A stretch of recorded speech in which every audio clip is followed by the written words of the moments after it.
यह कहानी है सीतापुर नामक गांव की।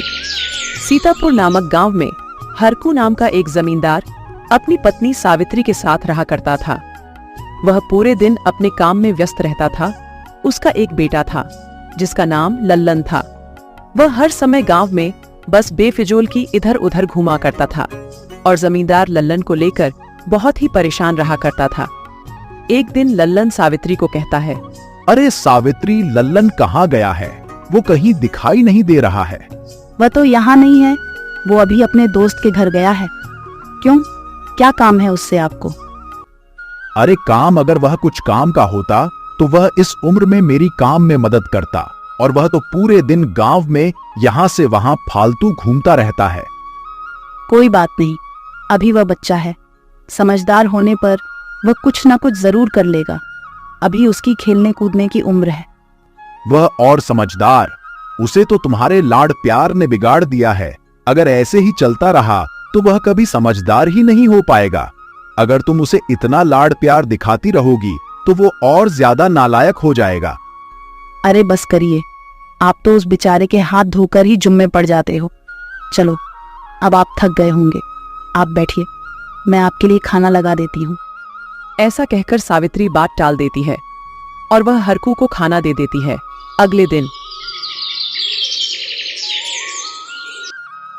माँ, मैं थोड़ी देर बाहर जाकर आ रहा हूँ। ठीक है बेटा, जाओ। सावित्री की यह बात सुनकर हरकू बोलता है, लो, सुबह हुई नहीं और इसकी आवारा गर्दियां चालू। अरे लल्लन, क्या कभी तूने सोचा है कि तुझे जीवन में आगे क्या करना है, या यूं ही आवारा गर्दी में जिंदगी काट लोगे? पिताजी, अब आप सुबह सुबह शुरू मत हो जाओ। मेरे को जो करना होगा मैं कर लूंगा। बस हर बार का यही बहाना है। तुम्हारा क्या फायदा? तुम्हें इतना पढ़ाने लिखाने के बावजूद तुमने ना पढ़ाई से कुछ हासिल किया है और ना तुम खेत पर आते हो। तुमसे अच्छे तो वो मजदूर है जो सुबह को जाकर शाम को 300 रुपए कमा कर लाते हैं। कम से कम वह तुम्हारी तरह आवारा तो नहीं घूमते हैं। पिताजी, पर गांव के और भी लड़के हैं जो मेरी उम्र के हैं, वह भी तो कुछ नहीं करते हैं। वह तो जीवन भर कुछ नहीं कर पाएंगे, तो क्या तू भी उनके जैसा ही रह जाएगा? अरे अरे, सुबह सुबह ये बहस क्यों कर रहे हो? लल्लन, तुम जाओ, तुम्हारा दोस्त इंतजार कर रहा होगा। लल्लन अपनी माँ की यह बात सुनकर वहां से चला जाता है। देखा, तुमने फिर उसकी तरफदारी कर दी। फिर वह आगे कैसे बढ़ पाएगा? अगर वह आज नहीं सुधरेगा तो वो कभी नहीं सुधर पाएगा। अरे तुम कैसी बात कर रहे हो? आप ये सब बात छोड़िए, अब आप भी खेत पर जाइए। खेत पर लोग आपका इंतजार कर रहे होंगे। सेठ वहां से चला जाता है। हाँ भाई रामू, इस बार की कैसी फसल हो गई है? अब की बार हमें फसल से मुनाफा होगा या नहीं? अरे मालिक, आप परेशान मत हो मालिक, इस बार की पैदावार पिछले साल से बहुत ज्यादा हुई है। हरकू अपने नौकर रामू से बात ही कर रहा था। तभी हरकू का दोस्त मंगलू वहां आ जाता है। अरे भाई मंगलू, आज हमारे यहाँ कैसे? बड़े दिन बाद आए हो। अरे भाई हरकू, मैं तुम्हें गजब की बात बताने आया हूँ। अरे ऐसी क्या बात है, मुझे भी बताओ। हरकू, जंगल के पास जो पेड़ है ना, उसके पास एक ब्रह्मचारी साधु आए हैं जो किसी के भी भविष्य को बता देते हैं। अरे भाई, यह फर्जी चीजें हैं, ये केवल पैसा कमाने के उपाय हैं। हमें इन बाबा लोगों से दूर ही रहना चाहिए। ये बस हम जैसे 2-4 लोगों को ढूंढते हैं और उनको पागल बनाकर उनसे अच्छे खासे पैसे लूट लेते हैं। मैं तो कहता हूं, इन बाबा से दूर ही रहो। अरे हरकू भाई, कैसी बात कर रहे हो? वह साधु पैसे नहीं लेता है, और उसने कल हरिया के भविष्य के बारे में बताया था जो आज पूरा हो गया है। अच्छा, सच्ची में भाई?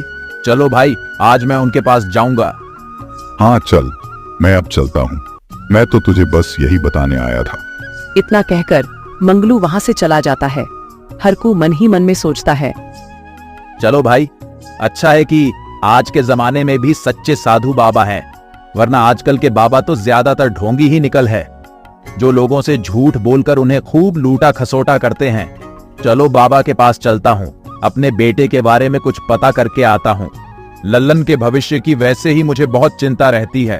पता तो चले कि वह आगे क्या करेगा। और ऐसा सोचकर हरकू घर पहुंच जाता है। अरे सावित्री, आज हमारे यहाँ गांव में एक ब्रह्मचारी साधु आए हैं जो दूसरों के भाग्य में क्या लिखा है वह बताते हैं। वहां चलते हैं, लल्लन के भाग्य में क्या लिखा है उसका पता लगाने के लिए। ठीक है, इसी बहाने हमें साधु के दर्शन भी हो जाएंगे। इतना कहकर वह दोनों लल्लन को लेकर साधु के पास चले जाते हैं।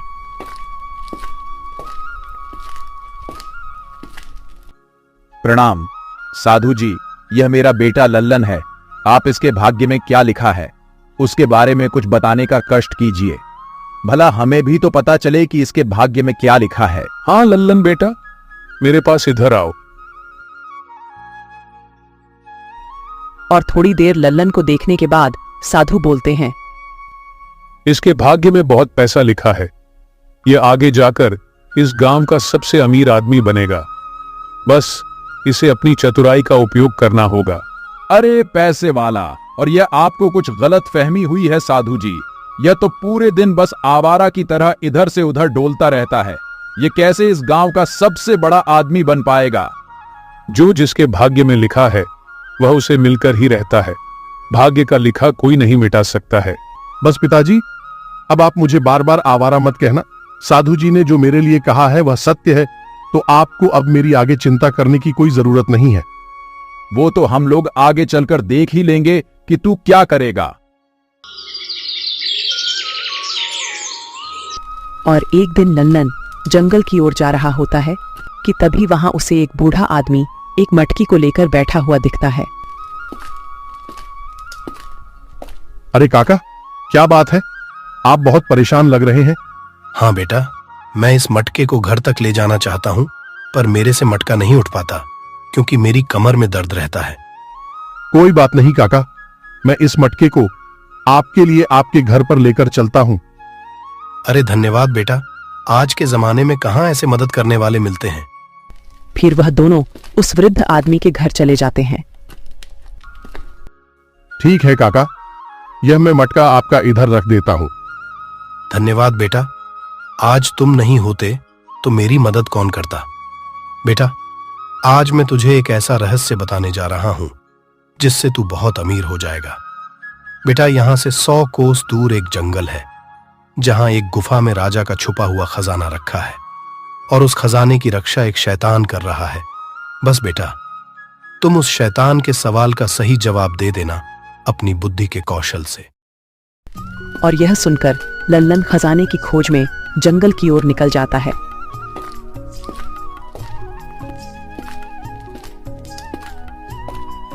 और थोड़ी देर चलते चलते लल्लन को वह गुफा मिल जाती है।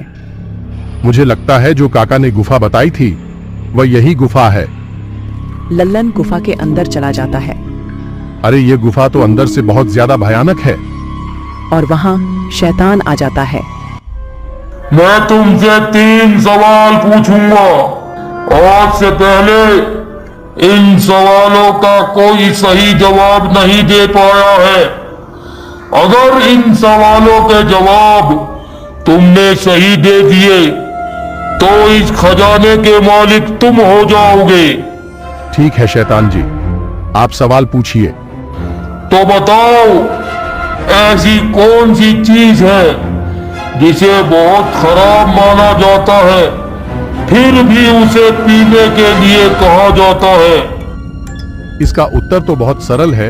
इसका उत्तर क्रोध है, जिसे बहुत बुरा कहा जाता है और मनुष्य को उसे पीने यानी काबू करने के लिए कहा जाता है। सही जवाब। अब दूसरा सवाल बताओ।